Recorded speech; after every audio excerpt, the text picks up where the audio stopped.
संध्या का समय था और मेरी रेल अहमदाबाद के उस भूतिया स्टेशन पर रुकने को थी, जिनकी बुया नाम की बीवी अविश्वसनीय ढंग से रेलवे पटरियों पर के बादल की गरज से डरकर खुदकुशी कर ली थी। हवा में चील की चीख के सिवा कुछ सुनाई नहीं दे रहा था। ऊखाड़ी झोपड़ियां, टूटी खिड़कियां और खाली प्लेटफॉर्म, सब कुछ अनहोनी की ओर इशारा कर रहा था।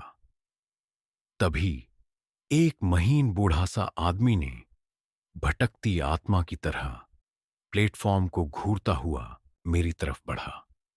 आंखों की भंगिमा से लग सकता था उन्होंने यह सब सामने होते हुए देखा है। उन्होंने दिए की जली मोमबत्ती की तरह लिए, सतर्क रहेगा छोरा, यह स्थल पुराने दुखों और यातनाओं से ग्रस्त है। बहकते आवाज में उन्होंने चेतावनी दी। रात गहराती गई। मैंने अपने जेब टॉर्च की मदद से कोई अगली रेल का इंतजार करने लगा, लेकिन आवाज का स्पष्टीकरण नहीं मिल रहा था। अंधेरा संपूर्ण स्थल पर छाया था।